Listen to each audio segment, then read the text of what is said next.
We are almost 9 hours into a government shutdown after Congress was unable to reach an agreement to keep the government open and to fund the government. So how will lawmakers work their way out of this stalemate? And is this just a prequel to the upcoming fight, many would argue, the bigger fight over the debt ceiling?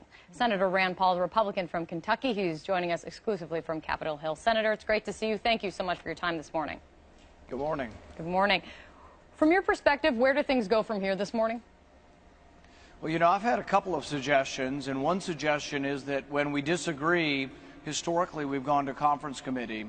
You have Republicans in the House who want to alter or compromise on Obamacare. You have Senate Democrats unwilling to. So if you have a disagreement, you come together with equal number Republicans, equal number Democrats, and you find a compromise. Not a bad idea. That's something that House Republicans, they moved to do after things fell apart yesterday. I spoke with Senator Dick Durbin earlier in the show, and he said that Democrats, they would be open to going to conference. But first, they want to see House Republicans pass a stopgap funding measure. And as Harry Reid said, they don't want to go to conference with a gun held to their heads. Is that something you could support? Well, I think what we could do is we could pass a very short term, maybe not 6 weeks, but what about 1 week so we can negotiate over a week? I think a continuing bill to keep the government open while we negotiate is a good idea.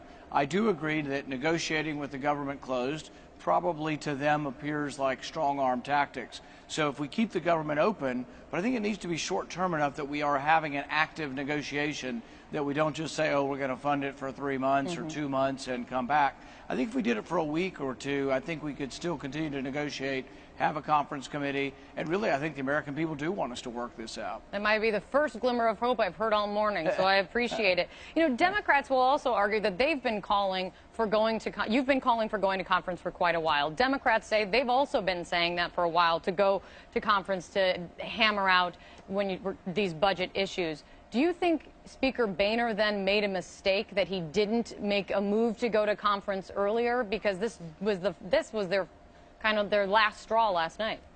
All right. Well, I think that to go to conference, it takes both sides agreeing to it. I don't think that the House has been against it. I think the interesting thing about this process is that we've offered a lot of different compromises. Our first position really wasn't so much a compromise. We don't want Obamacare. We think it's a bad idea and going to hurt people, so we offered to get rid of it completely. But that didn't pass, and so we offered a compromise to say, look, you've been delaying other parts of it. Why don't we delay the whole thing for a year? That, I think, is a compromise position. That was rejected. We then offered to delay only the individual mandate. The president has unilaterally done it with the employer mandate. That's another compromise that's been rejected. Now we're offering also a clean CR for a week or two. But then my understanding is that Senator Reid has rejected that out of hand as well. So really, we're offering a series of moving compromises, trying to get a middle position, and we haven't gotten anything back from the Democrats that they're willing to compromise. And how do you respond then to Democrats who say, but you're beginning from an irrational bargaining position? They don't think that these budget negotiations should have anything to do with the president's health care law. Just keep the government funded and fight it out separately. Right.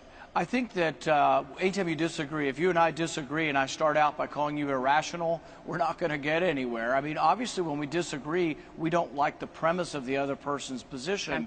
But the thing is that funding is a function of Congress. So a law is passed, but how we fund it and how we modify that law over time, it doesn't mean from here till the end of time Obamacare is everything the president wanted it to be.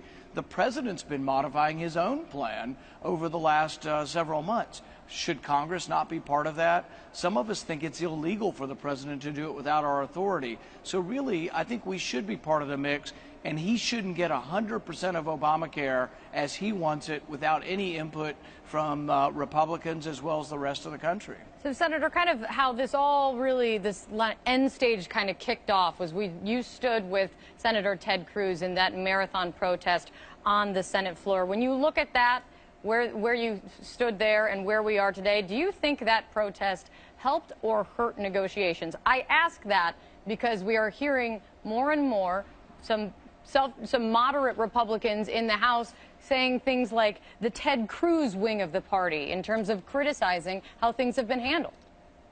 You know, I think it was helpful to talk more about, we haven't had a big debate about Obamacare really since it passed in Congress. And so I think it was helpful to have the debate. I'll give you an example. I'm going on the exchanges. I'm going to have to buy my insurance on the Obamacare exchanges.